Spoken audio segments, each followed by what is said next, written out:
Cher Gilles. Ouais, ça m'a dit qu'elle arriverait avec un peu de retard. C'est pas grave, c'est pas grave. Rosa est là. Oui, Rosa va venir bientôt. Je te présente le président de mon université, Gilles Pécou. Oui, Gilles Pécou.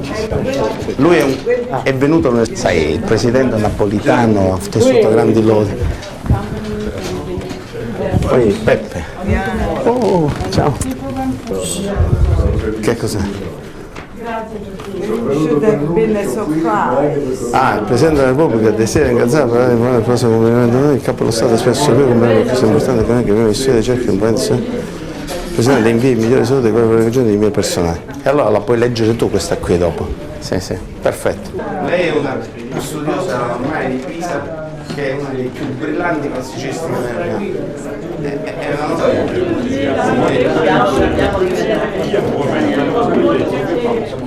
Maria, je voudrais présenter le président de l'université, il professor Latorre. Maria e Chirico sono gli amici greci che mi ospitano sulla loro nave, come ti sai.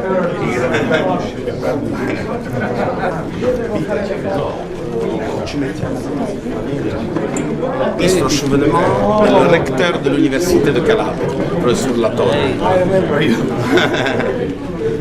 Ciao. Le direttore dell'Economia supérieure. Ciao. Ma che carino che sei stato. Prendi un posto lì, così puoi sedere. Dov'è? Ah, sì. Ciao.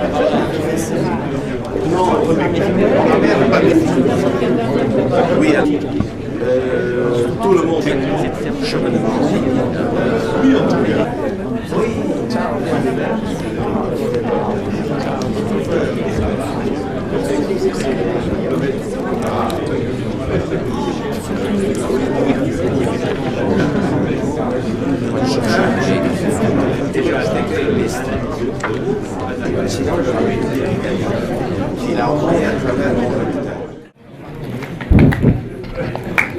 Bien, nous allons pouvoir commencer.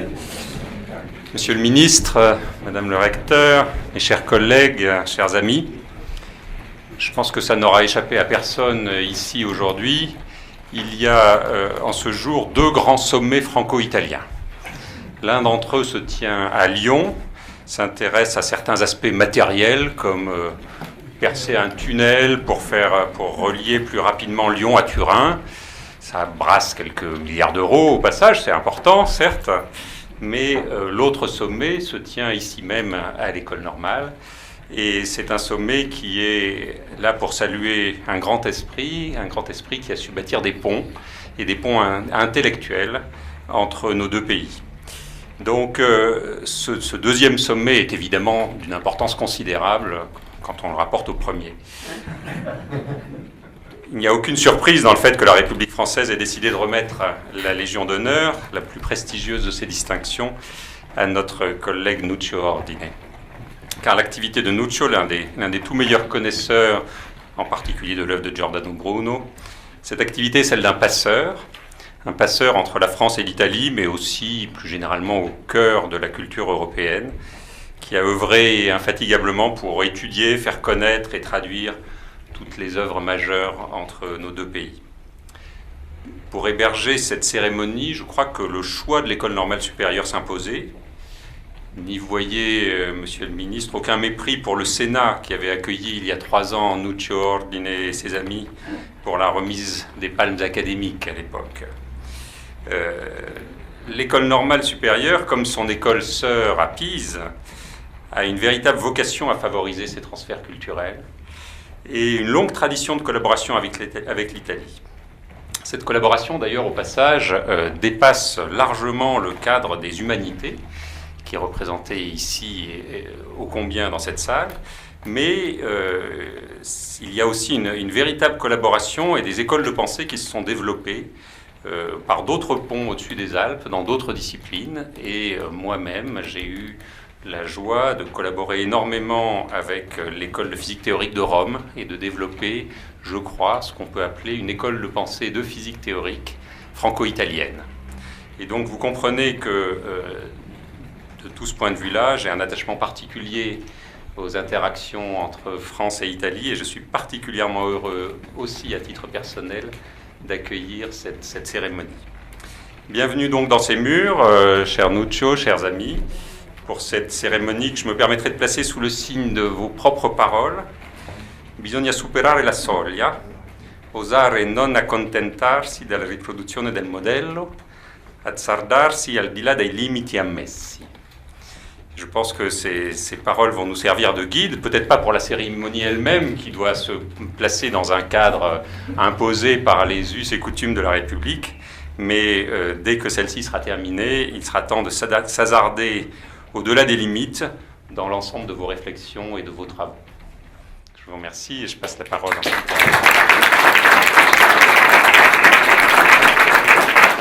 La parole à Gilles Pécou.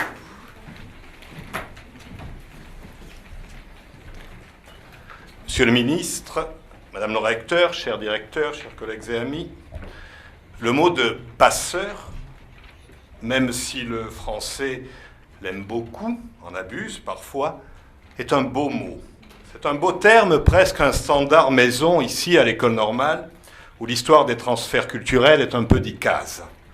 Et le terme devient encore plus beau, porteur d'horizons familiers, porteur d'horizons partagés en italien, lorsque passeur devient traghettatore, et qu'il dessine les traits de Nuccio Ordine, comme dans la presse italienne de ces derniers temps, qui fêtait le professore dell'Università di Cosenza, cittadino di Diamante et del mondo, serais-je tenté d'ajouter. Il me revient, comme responsable du département d'histoire de cette école, si proche de l'Italie et de la Méditerranée, de dire, après son directeur, Marc Mézard, et avant l'un de ses anciens ministres de tutelle, combien la cérémonie de ce soir nous tient à cœur. Elle honore, en si bonne et si prestigieuse compagnie, d'abord les représentants du département de littérature, qui les premiers, avec Isabelle Pantin, ici présente, surent accueillir le professeur Ordine. Elle honore le noyau actif d'italianistes de l'école. Et enfin, les historiens, qui ont eu le plaisir de croiser l'itinéraire de ce grand spécialiste de la Renaissance européenne, exégète des symboles du pouvoir et expert d'une histoire des savoirs, dont les leçons vont jusqu'à la sécularisation du XIXe siècle, comme pour unir Rinascimento et Risorgimento autour de la figure, ou plutôt de la statue, de Giordano Bruno. Enfin, c'est comme membre du conseil scientifique de l'Institut d'études avancées de Paris, dont notre école est cofondatrice, et qui accueillit Nuccio parmi ses lauréats, que je veux, au nom de son ancien directeur, Patrice Durand, en chemin pour nous rejoindre, il vient de me téléphoner, redire notre bonheur d'assister à ce beau moment. Notre bonheur surtout de le tenir un instant, entouré de sa compagne Rosa et des siens venus de Calabre, de le tenir immobile et comme prisonnier. Ce grand savant, cet intellectuel, éditeur internationalement célébré et si souvent pérégrin, qu'on ne sait jamais dans quel continent il est au moment où l'on parle de lui. À qui l'on pourrait dédier pour finir ces vers que le poète Francesco da Longaro offrit à son compatriote Mazzini. Je cite: Chi dice che Mazzini, e cioè Ordine, è in Alemagna?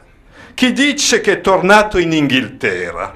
Chi lo pone a Ginevra e chi in Spagna? Mazzini, cioè Ordine, è in ogni loco ove si spera. En réalité, la fin du stornello est plus martiale. Il s'agit, cher Nuccio, de versare il sangue dell'Italia intera, pour l'illustrer, pour la défendre. Mais à la différence de Mazzini, qui était aussi philologue à ses heures, on l'oublie, notre très cher ami Ordine a choisi des armes pacifiques pour faire triompher la culture de son pays dans le nôtre, dont il défend si bien l'histoire et la littérature dans le sien.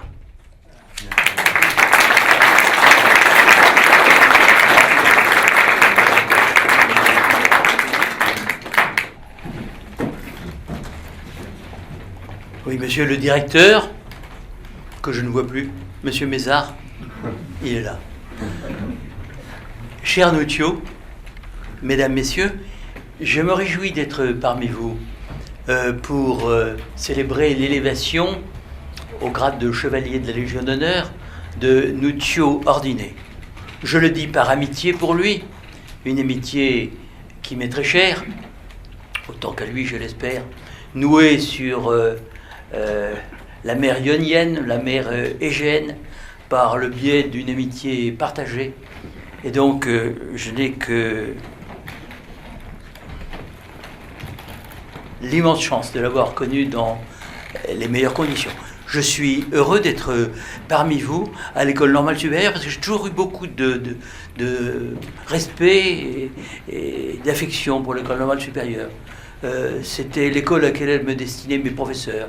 Et j'ai suivi un autre chemin dont j'ai rendu compte dans un petit livre qui s'appelle L'énarchie, à propos d'une école qui ne peut pas être votre concurrente. Hein. J'ajoute que, venant ici, je ne me sens pas en terre, comment dirais-je, vraiment éloigné. Le palais de Marie de Médicis abrite des groupes.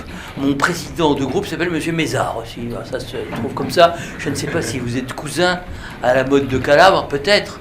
Hein, à la mode du Cantal. À la mode du Cantal. Donc, voilà, le hasard fait bien les choses. Cher Duccio, je voudrais te dire l'immense reconnaissance qui est la mienne pour m'avoir fait connaître des écrivains que sans toi, je n'aurais sans doute jamais connus. Par exemple, bien sûr, je connaissais le Tasse et sa Jérusalem délivrée. À la limite, les facéties du Poge, les stances d'Ange Policien, pas vraiment. Les Asolins de Pietro Bembo et les nouvelles de Matteo Bandello, certainement pas. Grâce à toi, il figure sur les rayons de ma bibliothèque.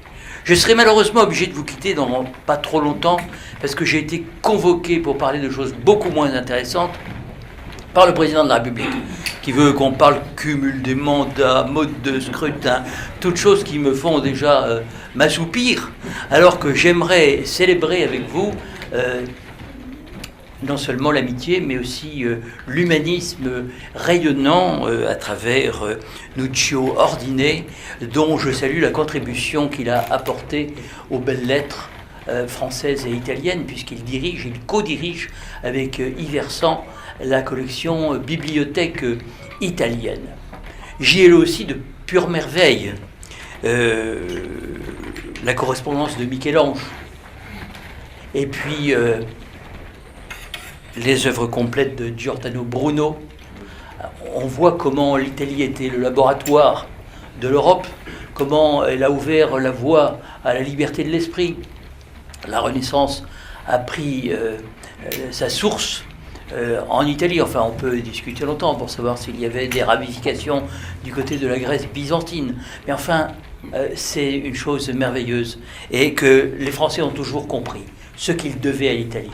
Je pense qu'à aucun moment, la France n'a oublié sa sororité avec l'Italie. Et il n'y a pas d'endroit où on le comprend mieux que dans ce palais du Luxembourg, qui est le plus beau palais italien de Paris. Mais encore une fois, je suis très content d'être parmi vous. Nuccio Ordine, on a dit de toi que tu es un passeur. Un pont, plutôt un pont qu'un tunnel, parce que le tunnel ne va pas voir la vallée de Suse avant bien longtemps. Je pense que tu seras officier, peut-être même commandeur, dans l'ordre de la Légion d'honneur quand le tunnel aura été percé. Ce que je sais de l'état financier de nos deux pays me laisse prévoir que ton ascension dans l'ordre de la Légion d'honneur sera fulgurante par rapport à la percée des tunnels alpins. Bon, tu nous as fait connaître beaucoup de choses. Tu m'as fait redécouvrir Henri III. Je me trouvais dans une émission de radio, j'entendais un ministre dire il faudrait relire l'histoire à la lumière des grands homosexuels qui l'ont faite. Alors j'étais très surpris. Et brusquement, j'ai dit oui, il faut réhabiliter Henri III. Mais ça, ça y est, il m'est venu parce que j'avais lu Les Trois Couronnes de Nuccio Ordine. Et puis, bon, je ne vais pas dire tout ce que nous te devons beaucoup. Tu es un philosophe, tu es un humaniste, tu es un artiste. Tes méditations sur l'art, en particulier les 20 portraits de Gabriel Garcia Marquez, que tu as eu la gentillesse de dédicacer à ma femme et à moi-même, montrent que rien ne t'est vraiment étranger. Qu'est-ce que je peux dire d'autre ? Eh bien, pas grand-chose, plutôt tellement de choses que je préfère m'arrêter là. en disant le plaisir que j'ai d'être à tes côtés et en cédant la parole à ceux qui la prendront de manière plus docte que moi. Hein, encore une fois, bravo, et je pense que nous sommes tous complices de cette distinction qui honore un trait d'union entre la France et l'Italie. Un vrai trait d'union. Je sais que naturellement tu fais beaucoup pour la littérature italienne, mais tu es de plein pied avec la France et sa culture que tu aimes, et en même temps tu sers l'humanisme qui est universel. Donc tu es un grand Européen. Tu étais à Berlin il y a quelques jours pour parler de l'utilité de l'inutile, de la même manière que tu nous as parlé de l'invisibilité du visible, ou peut-être de la visibilité de l'invisible, je ne sais pas, hein, à travers les portraits de Gabriel Garcia Marquez, portraits qui sont faits par un compatriote calabrais, Asinori, c'est ça ? Adinari. Hein, eh bien, voilà, vive la Calabre, vive l'Italie et vive la France. Et vive Duccio.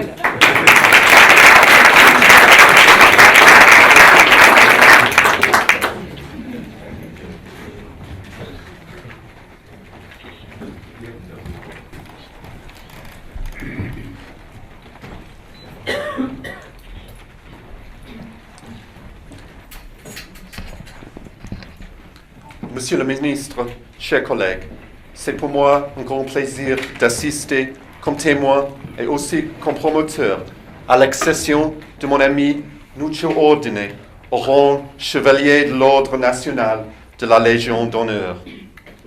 Nous partageons le point de vue selon lequel la littérature européenne est unie, quelquefois comme un grand arbre enraciné dans l'Antiquité grecque et latine, quelquefois comme un grand fleuve qui accueille les littératures nationales. Son grand centre est la littérature latine du Moyen-Âge, comme l'explique Ernst Robert Curtius dans son Europäische Literatur und latinische Mittelalter, livre clé pour nous tous.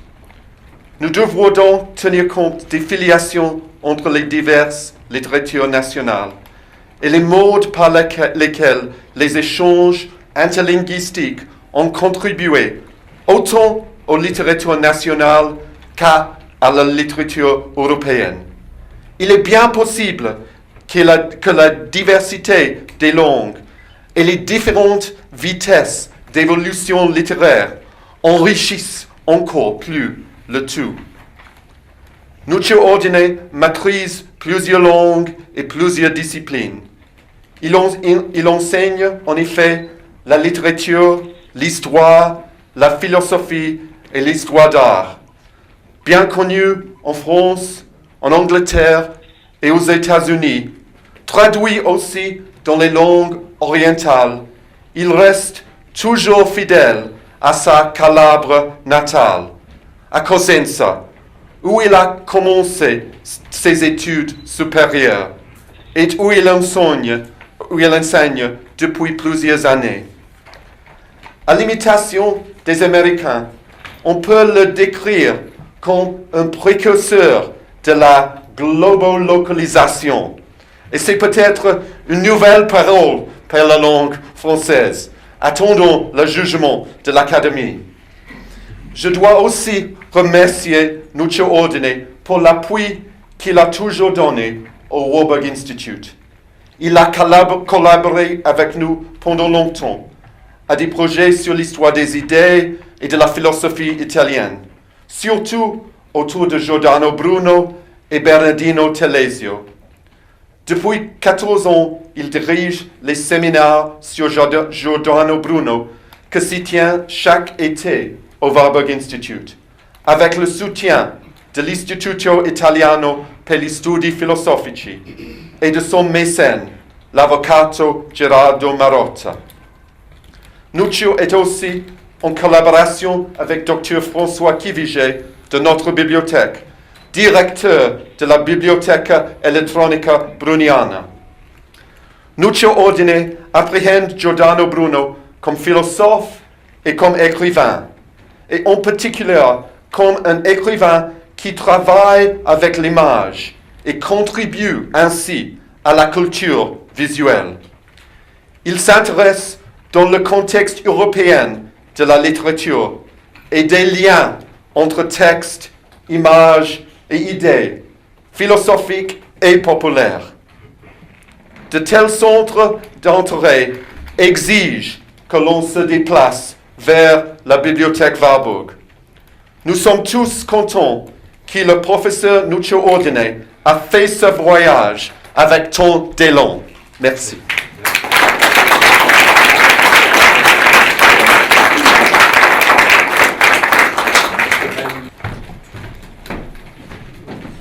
Bonsoir mesdames et messieurs, c'est un très grand honneur pour moi d'être ici à cette cérémonie, à ajouter quelques mots sur Nuccio Ordine, qui n'est pas seulement un grand étudiant, mais aussi un grand ami, qui a eu le plaisir d'avoir contact avec lui.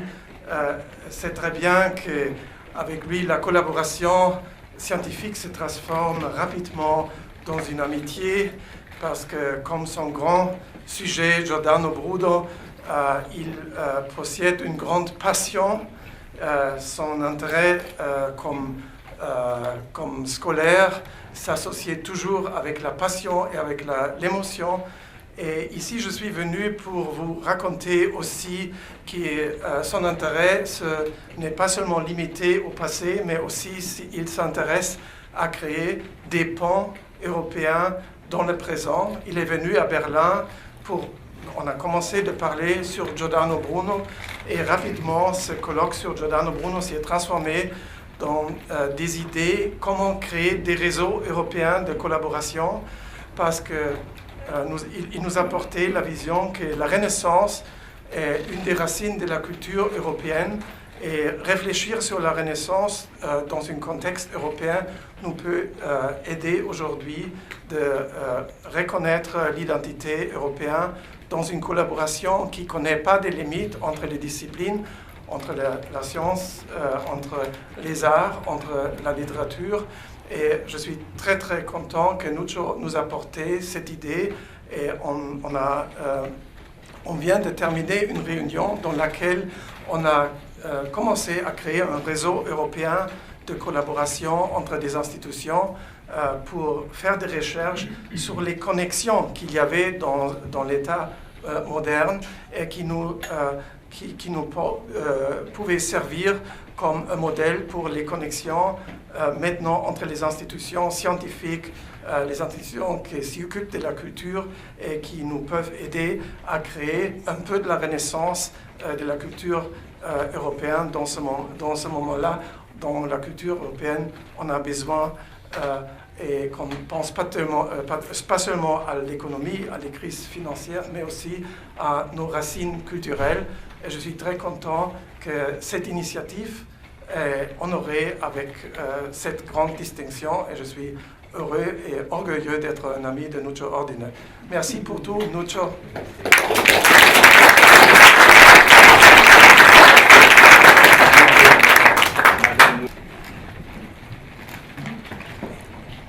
Monsieur le ministre, monsieur le...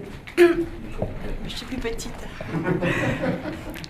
Monsieur le directeur, cher Nuccio, mesdames, messieurs, chers amis, c'est un grand plaisir et un honneur pour moi de vous retrouver ce soir à l'École normale supérieure, à l'occasion de cette cérémonie qui rend hommage au parcours personnel et professionnel de Nuccio Ordine.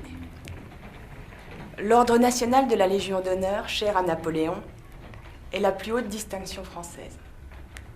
C'est un symbole fort de l'esprit de la Révolution qui a voulu substituer au privilège de la naissance la reconnaissance du mérite. À cette reconnaissance, permets-moi, cher Nuccio, d'associer celle des belles lettres. Avec la complicité fidèle de Yves Hersan, tu as fondé et tu diriges 2 collections prestigieuses, les œuvres complètes de Giordano Bruno et Bibliothèque italienne. Chacun sait ici ton imposante contribution à l'édition des classiques et à leur défense. Tu as été accueilli dans cette maison comme un frère. Et en ce jour, parmi les nombreuses choses que je pourrais dire, rejoignant par là ce que d'autres ont dit ou diront mieux que moi, j'en choisis une. Tu es, pour l'équipe des belles lettres, pour la communauté discrète des philologues, pour ces immenses savants qui patiemment éditent les textes, un frère d'armes. Tu sais à quel point le combat est aujourd'hui plus qu'hier, aussi vital que difficile. Te savoir à nos côtés, cœur vaillant en première ligne, donne tout simplement l'impératif courage sans lequel il serait si simple d'abdiquer. Cette fraternité que nous organisons en combat en enrôle bien d'autres.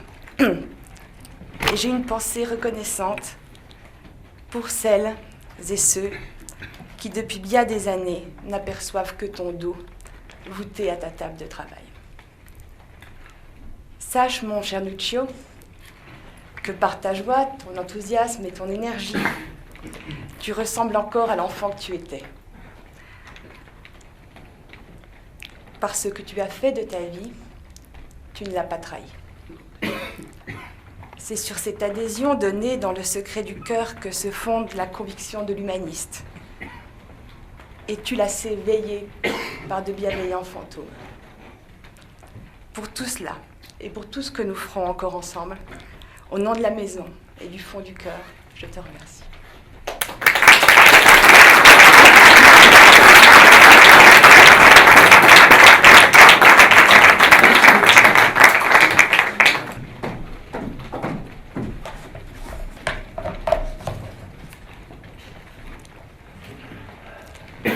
Monsieur le ministre, monsieur le directeur, monsieur le recteur de l'université de Cosenza, mes chers collègues, mes chers amis. À l'ENA, dont parlait Jean-Pierre Chevènement il y a un instant, à Sciences Po, que j'ai préparé, on apprend à faire des plans en 2 parties, et même à diviser chaque partie en 2 sous-parties. Mais à l'école normale supérieure, et dans les classes de préparation littéraire, pour lesquelles, monsieur le directeur, je vous sais gré d'avoir donné tout cet espace, d'avoir l'attention que vous avez pour Gilles Pécou, pour tous ceux qui soutiennent les lettres, les sciences humaines, qui le sont en vérité, et dont Nuccio Ordine vous présente un exemple d'humanisme, d'humanité. On fait des plans en 3 parties. J'ai donc décidé de faire un plan en 3 parties et, pour vous rendre un hommage supplémentaire, de diviser ma dernière partie en 3 et de commencer par Diamante. Nuccio Ordine est né à Diamante et porte comme prénom le nom de cette très jolie cité. C'est un véritable diamant. Précis, on le sait bien aux belles lettres, dans ses annotations philologiques, dans son respect scrupuleux de la lettre des textes, aiguisé dans ses commentaires critiques et la liberté de pensée qu'il incarne. C'est un diamant dans la transparence de ses engagements professionnels, amicaux, dans la fidélité. Et fidèle, il l'est aussi à Diamante. Et si mes 2 premières parties étaient déjà prévues comme voulant traiter de l'homme et de son œuvre, plan un peu scolaire, ou bien de Nuccio en Italie et de Nuccio dans le monde entier, global-localisation, je crois bien qu'en définitive, mes 2 premières parties, je vais n'en faire qu'une seule, pour vous montrer comment, à travers Nuccio mondialisé dans la science de la littérature, il y reste. Attaché à Diamante, à Cosenza, fidèle et transparent à ce qui est, je crois, sa vocation profonde. Nuccio, je l'imagine enfant, si plein de vie et de plaisir, de goûter à toutes les saveurs de la Calabre, à tout le sel de la mer, du ciel, des couleurs de son environnement, qu'il était sans doute un des meilleurs partout, y compris à l'école, bien sûr. Soucieux de frotter son début d'esprit critique au savoir qu'on lui enseignait, jamais rassasié. Et cette curiosité qui ne l'a pas quitté, c'est sans doute aussi la racine de ce qui l'a fait d'abord embrasser dans sa tête la carrière de journaliste, et puis s'attacher à des maîtres. Et il me semble qu'à l'école normale supérieure et dans le monde qui est le nôtre, on sait à quel point un maître, un professeur, peut transformer une vocation, lui donner des ailes. Nuccio s'est envolé tout en restant proche de Diamante, grâce à ses professeurs. Et pour s'envoler, il a choisi un objet symbolique. L'Europe de la République des Lettres. Jean-Pierre Chevènement préside une fondation qui porte haut les valeurs de la République et qui s'appelle Respublica. Mais il est une autre République, celle de ceux qui considèrent que les textes littéraires, dans leur utile inutilité, sont un bien commun qui a fait grandir l'Europe et dont le monde entier ferait bien de tenir compte. Et Nuccio a pris, dans cette vision des symboles qui façonnent l'Europe, cette figure méditerranéenne, méconnue souvent, du petit âne, qui souvent est vu dans son oisiveté, son arrogance, son côté unidimensionnel. Et en parlant d'Asinus ad litteras, Nuccio a fait apparaître le labeur, l'humilité, la tolérance de l'âne méditerranéen et des lettres qui le célèbrent. Et dans le monde des républicains littéraires, ce fut un grand soulagement que de voir que l'écho de cette grande œuvre allait bien au-delà de l'Italie, bien au-delà de l'Europe. Dès sa thèse, Nuccio fut appelé ailleurs, fellow d'Harvard par l'intermédiaire de la Villa Itati, du CNRS, de Paris 8, très vite associé au conseil scientifique de l'école des hautes études en sciences sociales. Mais revenant, par choix et par fidélité transparente, au département de philologie de l'université de Calabre, à nouveau, regardant du côté du vaste monde par une bourse Fulbright, et pas rien, vers Harvard, vers Stanford, mais à nouveau happé, et j'en reparlerai dans ma troisième partie, pour faire partie de ce centre Europe qui, au moment où l'Europe de l'Est s'affranchissait du joug soviétique et demandait à retrouver une culture commune avec l'Europe, ce centre Europe, Iverson le fondait à l'école des hautes études et Nuccio en a été, dès l'origine, un des membres très actifs. Mais la Calabre n'était pas loin. Jamais elle n'est loin. Une année après, il devenait professeur associé en théorie de la littérature et puis découvrait un autre des grands lieux de cette République européenne des lettres qui est, on en a parlé souvent, et je voudrais avoir une pensée pour lui, celui que l'avvocato Gerardo Marotta a fondé, forgé et maintient malgré vents et marées dans la difficulté des temps d'aujourd'hui, à Naples, l'Istituto Italiano per gli Studi Filosofici. Yale lui faisait signe. Il devenait professeur d'italien. Il fondait en même temps une association pour les études de théorie de littérature comparée. Il allait aussi enseigner à New York University.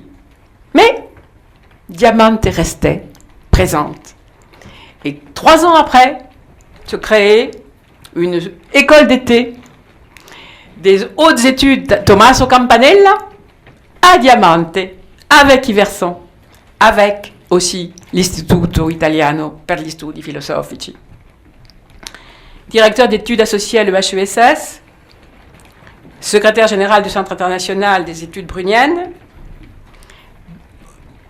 lauréat d'une bourse de haut niveau pour chercheurs étrangers de renommée internationale, visiting professor à l'université d'Eichstätt, directeur scientifique de plusieurs comités et de plusieurs publications.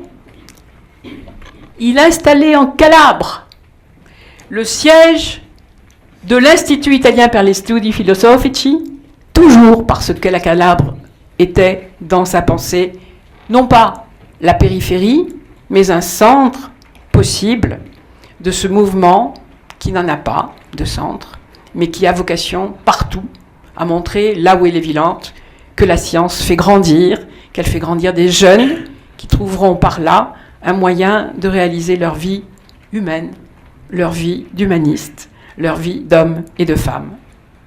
Le Warburg Institute, bien sûr, lui faisait signe aussi. Il a été fellow de l'Alexander von Humboldt Research. Et puis, le Centre d'études supérieures de la Renaissance, l'Institut universitaire de France, Paris 4 Sorbonne, où il a tenu la chaire de littérature comparée.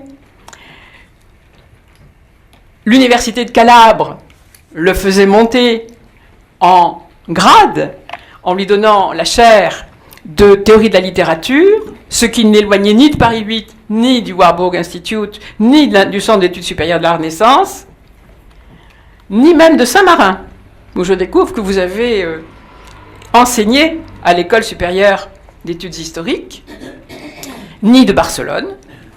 Et je pourrais certainement continuer, Paris 3, Bologne, n'oublions pas Bologne, c'est là sans doute que c'est noué votre amitié avec les sémiologues, Umberto Eco le premier, et bien d'autres. Et puis l'École normale supérieure elle-même, où vous avez été, comme on l'a dit, invité. Et si je fais le tour des universités, des institutions dans lesquelles vous avez dispensé des conférences, des pays proches ou lointains, où on vous a retrouvé, je trouve 22 pays de tous les continents, qui, grâce à vous, ont découvert justement ce patrimoine et cette vision commune sur laquelle je citerai simplement, pour parler de ce que vous apportez à la conscience contemporaine, certes européenne, mais mondiale, de ce que sont les cultures qui nous ont fait, un petit apologue, une petite histoire, que vous racontez vous-même, je crois, dans une de ces chroniques que vous tenez pour les Corriere della Sera. C'est des poissons dans l'eau, un plus vieux que les autres, et qui, pour engager la conversation, leur dit « Comme elle a quoi? L'eau est bonne ?» Et un des deux petits poissons qui l'écoute se retourne vers l'autre qui dit « Que cavolo est là quoi? Qu'est-ce que diantre? C'est quoi l'eau ?» Voilà, l'eau dont nous sommes nourris, qui nous alimente, qui est notre substance, est-ce que nous la connaissons? Nous, Dieu, oui, et nous la fait connaître. C'est l'histoire des poissons. C'est ce que nous apportent ces travaux, dont aujourd'hui, comme on l'a dit, nous pouvons d'abord lire la substance, d'abord dans ses activités éditoriales. Alors, on en a cité. Je ne veux pas y revenir, simplement, œuvre complète de Giordano Bruno, bien sûr, mais aussi les collections, le corps éloquent, d'abord, et puis cette grande bibliothèque italienne qui, pour nous, est le fondement de notre connaissance contemporaine de l'Arioste, de Vico, de l'Aretin, de Goldoni, de Fracastoro, de Campanella. C'est la collection italienne Silène, celle du Theatrum Sapientiae, les Centauri, et puis toutes les collections bilingues italiennes, Biblioteca Italiana, le opere italiane di Giordano Bruno, Classici del pensiero europeo, Umbrae idearum, que je n'oublierai pas, et Classici della letteratura europea, qu'il faut évidemment aujourd'hui développer, nous en avons besoin. Les revues. Philosophie, Filologia antica e moderna, Nova Humanistica, Albertiana, Journal de la Renaissance des études supérieures de Tours, Boston Studies in the Philosophy of Sciences. Voilà, les sciences des humanités. Vous les faites exister. Sur vos œuvres, elles sont nombreuses. Je ne citerai pas chacune d'entre elles. Elles vous ont valu, avant celle qui vous attend, la distinction de chevalier dans l'ordre des Palmes académiques de France, de cittadino onorario della Comune di Diamante, toujours cet aller-retour entre le monde et votre pays.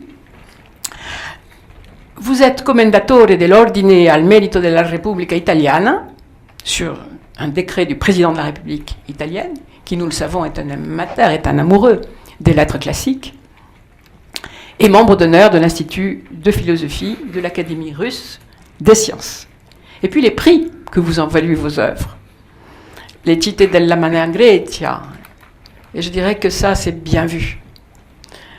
Ceux qui, de vos amis, viennent de Grèce, savent à quel point cette partie de l'Italie est encore grecque. À quel point cet échange entre les deux cultures n'a jamais cessé d'alimenter les deux cultures, la latine et la grecque. À quel point les villes latines fondées par les Grecs ont elles-mêmes parfois débordé en savoir, en richesse, en attractivité, leurs fondatrices. Et à quel point aujourd'hui cet héritage mérite d'être tenu des deux côtés à la fois. Le côté grec et le côté latin, ce que vous faites, ce que fait toute l'université de Cosenza. Prix Cesare De Lolis, prix de l'Orient Express, prix du Lions Club, du Rotary International, prix Rombiolo, prix de Siracusa Filosofia, et puis un prix international qui me semble bien résumer une partie de votre pensée, la Calabria nel mondo. Vous êtes déjà docteur honoris causa de l'Université fédérale de Rio Grande do Sul, à Porto Alegre, et je voudrais simplement dire que vous êtes aussi un héros de ce que j'appellerais les données contemporaines d'une pensée géopolitique des belles lettres. Le hasard, qui a parfois des égards pour les hommes de volonté, fait que lorsque je me suis trouvé porté aux fonctions de recteur de Paris, en 1989, les pays d'Europe centrale et orientale souhaitaient retrouver avec l'ancienne Sorbonne des relations de confiance qu'ils avaient eues longtemps avant. Le Forum démocratique hongrois m'expliquait que pour lui, la maison commune voulue par Gorbatchev, c'était la Sorbonne.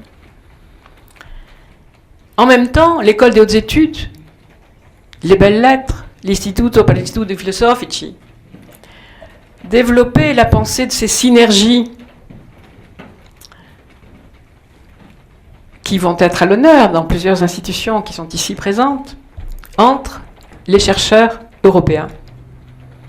Et il m'a paru normal de proposer à ces pays qui retrouvaient l'Europe que l'ensemble des forces de pensée et de recherche que vous incarnez puissent se trouver dans les grands réseaux de circulation des œuvres, dans les grands réseaux de formation des jeunes, dans les grands réseaux de ces étudiants boursiers qui, à leur tour, vont transmettre le savoir. Et nous savons que le savoir ne se transmet pas exactement comme n'importe quel produit de communication.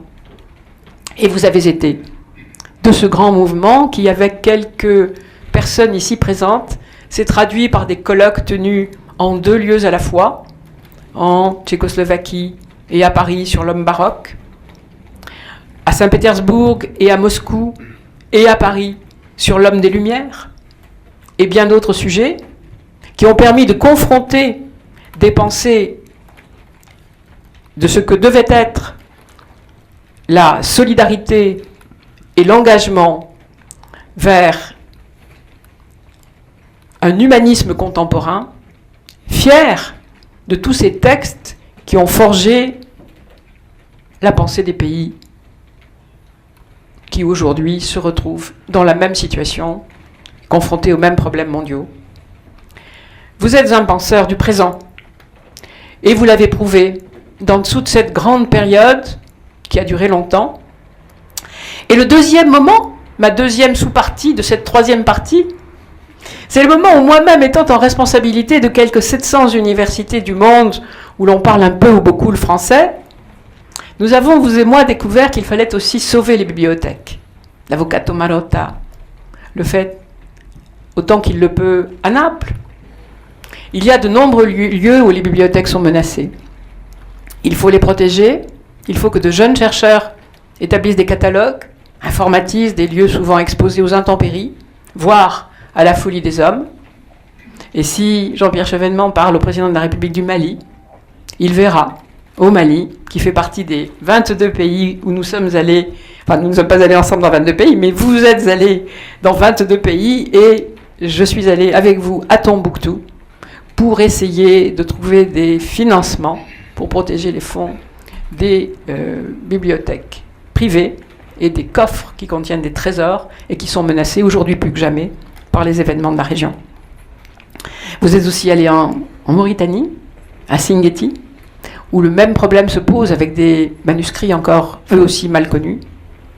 Et nous avons, vous et moi, essayé de conforter cette grande dynamique en faveur des bibliothèques scientifiques, conçues selon des principes rationnels, et dont sont un exemple les grandes bibliothèques des institutions présentes aujourd'hui, comme elles le sont aussi dans les lieux que nous avons visités ensemble avec l'avocate, je me souviens de Vienne, et bien d'autres villes. Troisième moment, il est devant nous. Et je voudrais dire à ceux qui sont ici, et en particulier qui sont venus depuis l'Italie, que l'Italie et la France, sur ce sujet comme sur d'autres, ont devant elles un grand chantier où l'union des intellectuels qui croient à la République des esprits ne sera pas de trop. C'est la Méditerranée. Nous sommes des Méditerranéens. Nous sommes fiers. Nuccio Ordine en est un. Et il consacre aujourd'hui une partie de ses travaux à imaginer ce que pourrait être un échange et des mobilités entre des étudiants, des chercheurs, qui pourraient traverser cette mer qui a trop souvent été symbole de division, de conflit, et qui est encore une mer parfois difficile. Il y faut du courage. Il n'y a pas, pour alimenter le besoin de développement scientifique des pays du sud de la Méditerranée, le même espoir que cultivaient les pays d'Europe centrale et orientale, puisque l'Europe leur ouvrait les bras. En Égypte, en Tunisie, en Algérie, ces perspectives ne sont pas ouvertes. Et pourtant, l'Italie et la France aujourd'hui doivent unir leurs forces pour trouver les chemins scientifiques qui permettront à des jeunes au sud de la Méditerranée de reconquérir un patrimoine culturel dont ils sont partie prenante, comme les Européens du Nord que nous sommes. Et vous faites partie des forces vives de ce qui, de mon point de vue, est la troisième aventure qui attend ceux qui, comme vous, croient que l'avenir du passé, c'est aujourd'hui qu'il s'écrit, et avec vous. C'est pourquoi notre code à la Légion d'honneur prévoit que la distinction est remise à ceux qui incarnent l'éminence. Éminent, vous l'êtes. Et plus que sans doute tous les discours réunis ne le disent. Vous l'êtes par quelque chose que l'amitié que nous avons vu grandir depuis ces années m'a permis de mesurer. Et que votre voix, d'une certaine manière, symbolise. C'est le sans limite dont on parlait au début. L'excessif. Ce qui ne s'arrête pas. Ne nous arrêtons qu'un instant, juste pour vous remettre la décoration. Après, nous repartirons tous ensemble.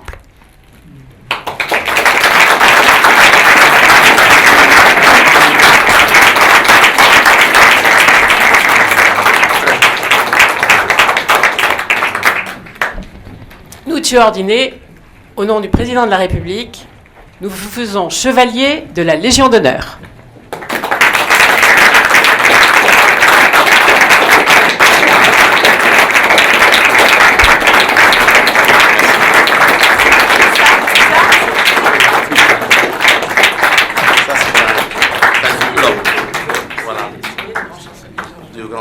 Merci beaucoup.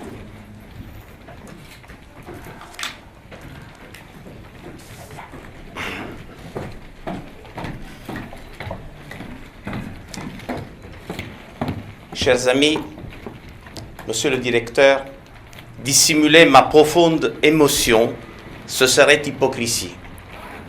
Tout d'abord, parce que la présente cérémonie, grâce à la générosité du directeur de l'École normale supérieure, le professeur Marc Mézard, que je remercie de tout cœur, et grâce à mes chers amis et collègues Isabelle Pantin et Gilles Pécou, se déroule en un lieu qui symbolise l'excellence dans les domaines de la recherche scientifique et littéraire. Je me souviens encore, avec tendresse, de mon premier passage dans les salles de cours de la rue d'Ulm, où m'avait attiré la renommée de quelques grands savants qui y dispensaient leur enseignement. Je n'avais guère plus de 20 ans. Le mythe de l'École normale supérieure m'a par la suite accompagné tout au long de ma formation, au cours de laquelle l'occasion m'a été donnée de nouer des liens d'amitié et de travail avec de nombreux normaliens. Jamais je n'aurais imaginé qu'un jour l'honneur me serait fait d'être invité à l'ENS en qualité de professeur et de récipiendaire d'une aussi prestigieuse décoration. Ma gratitude va aussi à l'Institut d'études avancées que l'École normale a contribué à fonder et qui se trouve représenté par sa présidente, Madame Dominique Schnapper. Cet institut m'a accueilli de janvier à juin 2012 en qualité de chercheur invité. À l'ambassadeur d'Italie, qui est engagé aujourd'hui, comme vous savez, à Lyon, Son Excellence Giovanni Caracciolo di Vietri, j'adresse mes plus vifs remerciements. En acceptant de figurer parmi les membres du comité d'honneur, il a bien voulu témoigner l'intérêt que porte mon pays à une manifestation de ce genre. Voici quelques mois, alors que je préparais pour le Corriere della Sera le compte rendu d'un remarquable livre de mon cher ami Jürgen Renn, directeur de l'Institut d'histoire de la science au Max Planck de Berlin, j'ai eu l'occasion de relire le fameux aphorisme que Jean de Salisbury attribuait à Bernard de Chartres. Je cite: « Nous sommes des nains assis sur des épaules de géants. Si nous voyons plus de choses et plus lointaines que ce n'est pas à cause de la perspicacité de notre vue, ni de notre grandeur, c'est parce que nous sommes élevés par eux. » Mais cette formule appelle une précision. S'il existe des géants et des nains gigantesques, existe aussi une catégorie que Bernard de Chartres n'avait pas prévue, celle des nains tout court, qui sans les géants ne seraient jamais élevés au-dessus du sol. Ce n'est pas des nains tout court que j'entends vous parler ce soir, mais bien plutôt des géants, institutions ou individus, peu importe, sur les épaules desquels j'ai eu la chance de grimper et qui ont rendu possible les entreprises éditoriales et scientifiques, dont notre rencontre festive est probablement la conséquence. Contrairement à la mouche, dont parle Sir Francis Bacon, cette mouche qui, posée sur la rue d'une charrette, se vantait de soulever un nuage de poussière, je suis fermement convaincu que sans une série de rencontres et d'expériences exceptionnelles, je n'aurais jamais pu effectuer le modeste parcours qui m'a conduit jusqu'ici. Mes premières pensées vont à l'Université de Calabre, représentée aujourd'hui par son recteur Giovanni Latorre auquel me lie un solide rapport d'amitié et de collaboration. C'est à Cosenza que l'occasion m'a été donnée d'entreprendre des études. Sans cette importante institution, bon nombre de jeunes Calabrais provenant de petits centres périphériques auraient été, comme moi, dans l'impossibilité de poursuivre des études au-delà du secondaire. C'est là, au contact d'excellents professeurs, que j'ai découvert la joie de passer des journées entières en bibliothèque, alors que je venais d'un milieu où les livres n'avaient pas droit de citer, pas plus dans mon bourg d'origine qu'au domicile familial. Rien d'étonnant, du reste, à cette absence de livres. Dans les années 60, les bâtiments scolaires faisaient défaut. Jusqu'à la fin de mes études primaires, c'est une pièce dans l'appartement de mon institutrice qui a servi de salle de classe. Un de mes camarades d'enfance, Giuseppe, témoin de cette aventure, est présent parmi nous ce soir. All'Istituto Italiano per gli Studi Filosofici et à son président Gerardo Marotta, je tiens à exprimer toute ma gratitude. C'est dans les grands salons du Palazzo Serra di Cassano, où l'on peut respirer encore l'air de la révolution napolitaine de 1799, que j'ai pu rencontrer mes premiers grands maîtres, Hans-Georg Gadamer, Paul Ricoeur, Ilya Prigogine, Paul Oskar Christeller, Karl Popper, Marc Fumaroli. Les journées passées en leur compagnie ont orienté de manière décisive le choix que je fais de me lancer dans l'aventure de la recherche. Sans l'appui et les encouragements de Gerardo Marotta, ce géant sur les épaules duquel je me suis hissé de l'achèvement de mon doctorat, je n'aurais pu commencer ni porter à terme une série d'entreprises éditoriales et scientifiques à visée internationale. En le fréquentant de près, j'ai pu mesurer combien le souci du bien commun et l'amour de la connaissance requièrent le don de soi. Le combat pour l'Europe de la culture exige qu'on lui consacre toutes ses forces économiques et intellectuelles. Mais c'est dans la bibliothèque de l'Institut Warburg de Londres que mon intérêt pour la Renaissance a trouvé la voie royale. J'ai commencé à la fréquenter à l'âge de 20 ans, grâce au conseil précieux de Giovanni Aquilecchia. Au 3e étage, parmi les étagères consacrées à Giordano Bruno, j'ai pu méditer sur les essais de Francis Yates ou d'Ernest Cassirer et sur les travaux des grands maîtres comme Panofsky, Kirbansky, Sachs, Wittkower, ainsi naturellement que sur les livres de Ebbe Warburg, le génial fondateur. Au cours de ces 3 décennies de fréquentation de Woburn Square et de sa bibliothèque, j'ai eu la chance de connaître 4 directeurs qui se sont succédés entre 1981 et 2012, de John Trapp à Peter Mack. Avec les 3 derniers en particulier, j'ai noué de forts liens de collaboration et d'amitié. C'est pourquoi la présence ici du professeur Mack m'honore profondément. Dans ma formation, la France, elle aussi, a joué un rôle fondamental. Ce pays m'a accueilli avec une immense générosité et m'a fortement encouragé à poursuivre mon parcours d'enseignant-chercheur. Grâce à Michel Gendreau-Massalou, pendant son long mandat de recteur chancelier des universités de Paris et recteur de l'Agence universitaire de la francophonie, j'ai pu participer à toute une série d'importantes initiatives scientifiques et culturelles, tout en bénéficiant d'un réseau de relations intellectuelles au niveau européen. Qu'elle soit, ce soir, la marraine de la cérémonie est pour moi un motif de fierté.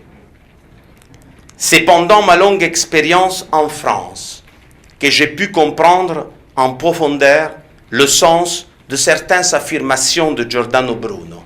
Al vero filosofo ogni terreno è patria, aux vrais philosophes, tout terrain et patrie, écrit le Nolin, parce que le sentiment d'être chez soi est indépendant des origines familiales comme des frontières nationales. De même, toute pérégrination intellectuelle, indépendamment des motifs qui nous ont poussés à partir, offre toujours l'occasion de rencontres capitales et de précieuses expériences.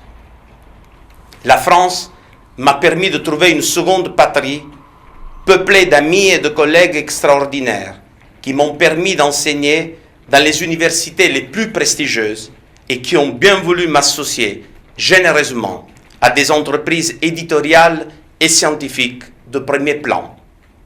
La liste serait longue, mais je voudrais rappeler au moins quelques noms. Ceux de Jean Séard, Jacques Derrida, Madeleine Fiorato, Daniel Ménager, Robert Kopp, Paul Larivaille, Franck Lestringant, Pierre Laurence, Daniel Ménager, Hélène Monsacré, Michel Narcy, Michel Présence, Édouard Pommier, Alain Ponce, Michel Simonin. Quelques amis chers, tels Pierre Brunel et Jackie Pigeot, ont donné des cours en Calabre dans mon université. Alain Delibera, que je voudrais féliciter pour sa toute récente élection au Collège de France, est devenu un citoyen calabrais qui, depuis plus de 15 ans, passe ses vacances à Diamante. Avec le Centre d'études supérieures de la Renaissance, où j'ai enseigné à diverses reprises, j'ai formé divers projets au fil des années, surtout avec Gérald Schex et avec l'actuel directeur Philippe Vandrix. Il est là ce soir et je voudrais le remercier de tout cœur.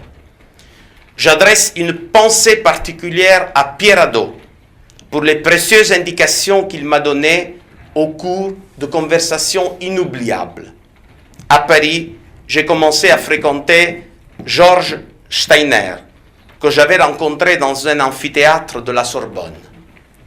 Depuis lors, notre relation intellectuelle s'est transformée en une profonde amitié, qui pour moi est une source inépuisable d'idées nouvelles et de nouvelles découvertes.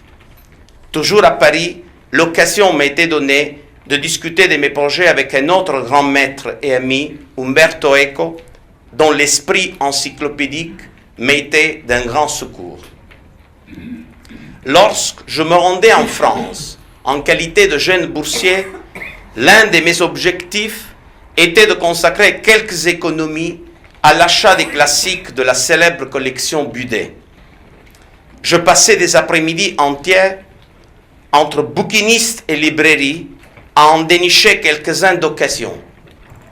Chez Gibergin, je m'en souviens comme si c'était hier, j'ai fait l'emblette du De Rerum Natura de Lucrèce dans l'édition historique d'Ernoult en 2 volumes. Jamais je n'aurais pu imaginer, là non plus, qu'un jour j'aurai l'honneur de diriger diverses collections chez ce grand éditeur. C'est précisément avec le soutien des belles lettres que j'ai réalisé mon rêve de mettre en circulation nombre de classiques en édition bilingue.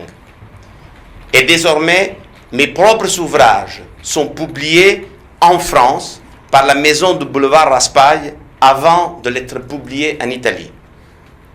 Merci de tout cœur à Caroline Noireau pour le combat qu'elle livre quotidiennement en faveur de la philologie et des grandes œuvres de la culture européenne. D'autre part, avec l'appui d'Elisabetta Sgarbi et de Mario Andreose, j'ai pu créer de l'autre côté des Alpes, chez l'éditeur Bompiani, une collection bilingue d'ouvrages classiques. Et ce n'est pas un hasard si Montaigne et Rabelais ont été publiés les premiers dans ces classici della letteratura europea que soutiennent le président de la fondation Carical de Cosenza, le professeur Mario Bozzo, et 2 amis chers, épris d'art et de littérature, Maria et George Empiricos. Madame Empiricos est ici ce soir et je voudrais la remercier de tout cœur.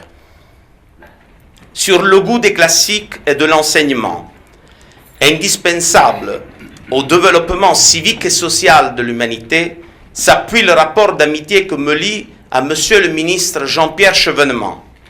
Sa participation à la présente cérémonie ne témoigne pas seulement de sa générosité, elle exprime aussi le vif intérêt qu'il porte à la culture, à la recherche et à la formation des générations nouvelles.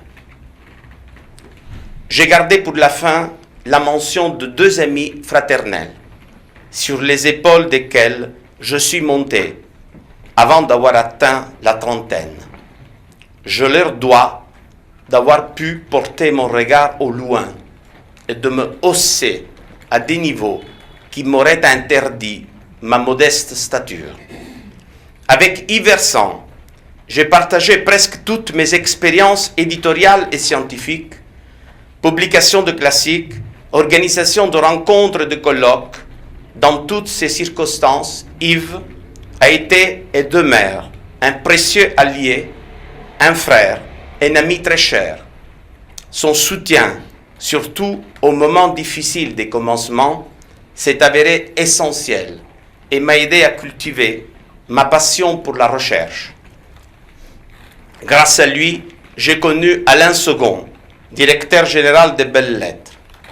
Une affinité élective nous a unis depuis notre première conversation en 1998, jusqu'à sa soudaine disparition en mai 2011. J'ai perdu avec lui le géant que pendant plus de 20 ans m'a porté sur ses épaules. Vivre aux côtés d'Alain a été un privilège inestimable. Au cours de ces années, il m'a été donné de comprendre que la rencontre d'une personne exceptionnelle peut vraiment changer une existence.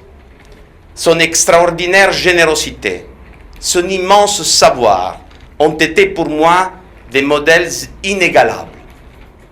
En passant avec lui de merveilleuses journées à corriger des traductions, à revoir des apparats critiques, à évaluer des projets de recherche et des éditions de textes, j'ai compris l'importance des activités dites inutiles dans une société qui ne trouve d'utilité que dans l'obtention du profit.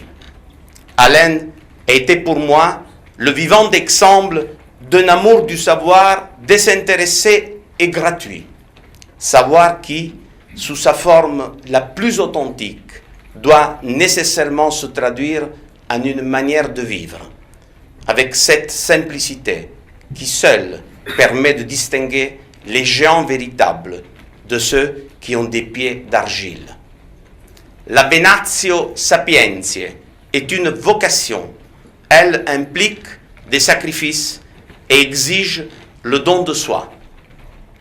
Les critiques et les précieux conseils d'Alain m'ont permis de mieux saisir la substantifique muelle des plus beaux passages de l'art de conférer de Montaigne. Il y a pas mal d'amis qui travaillent sur Montaigne dans cette salle, et donc je m'excuse avec eux.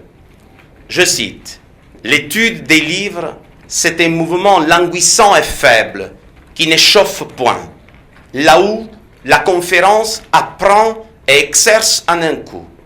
Si je confère avec une âme forte, un rude jouteur, il me presse les flancs, me pique à gauche et à dextre, ses imaginations élancent les miennes. Comme notre esprit se fortifie par la communication des esprits vigoureux et réglés, il ne se peut dire combien il perd et s'abattardit pour le continuel commerce et fréquentation que nous avons avec les esprits bas et maladifs. Il n'est contagion qui s'épandent comme celle-là. Alain a été pour moi l'un de ces rares exemples d'âme forte. C'est pourquoi je voudrais lui dédier la cérémonie de ce soir. C'est précisément in absentia, pour citer encore une fois Montaigne, que se renforcent les sentiments d'amitié et de gratitude. Je cite, « Ceux qui ont mérité de moi l'amitié et de la reconnaissance ne l'ont jamais perdu pour n'y être plus. Je les ai mieux payés, plus soigneusement, absents et ignorants. Je parle plus affectueusement de mes amis quand il n'y a plus moyen qu'ils le sachent. Grâce à Alain Segond, grâce aux géants que mes séjours à l'étranger m'ont permis de fréquenter, grâce aux centres de recherche et aux bibliothèques où il m'a été donné d'étudier, j'ai appris une leçon d'importance vitale pour moi. Seule la compagnie de ceux qui nous font mesurer notre petitesse nous incite à remettre en question le peu que nous savons.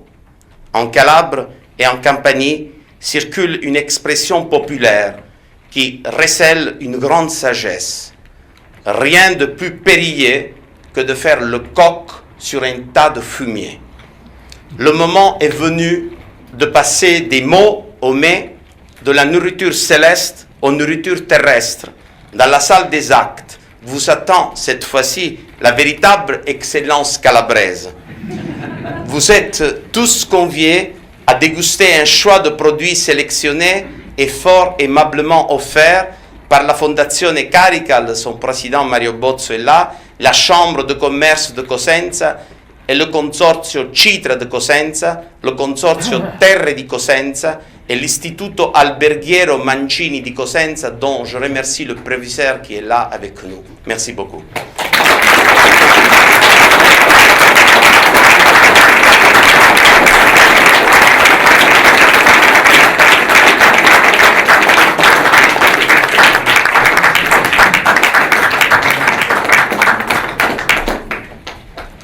Voilà, je pense qu'il y a le recteur de l'université de Calabre qui doit lire un message qui vient du président de la République napolitaine.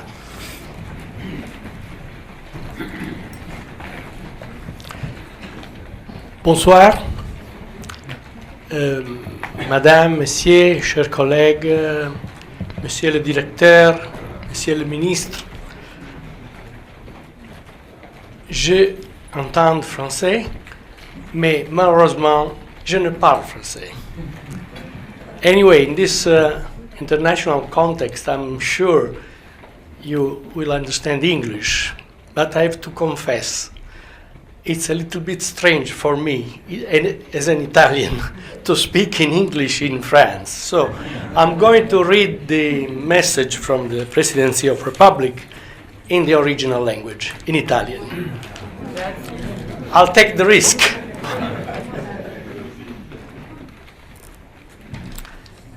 Is writing the counselor of the Presidente Napolitano. Gentile Rettore, il Presidente della Repubblica desidera ringraziarla per averlo informato del prossimo conferimento al professor Nuccio Ordine, nel corso di un'apposita cerimonia presso la Scuola Normale Superiore di Parigi, dell'onorificenza di Cavaliere della Legion d'Onore. Il Capo dello Stato ha espresso il suo vivo compiacimento per questo importante riconoscimento che premia gli studi e le ricerche di un valente studioso e che onora un giovane ateneo che ha saputo presto trovare una collocazione di eccellenza nel panorama universitario italiano. Con l'occasione il Presidente Napolitano le invia i suoi migliori auguri, saluti ai quali volentieri aggiungo i miei personali. Firmato Carlo Guelfi, consigliere del Presidente della Repubblica.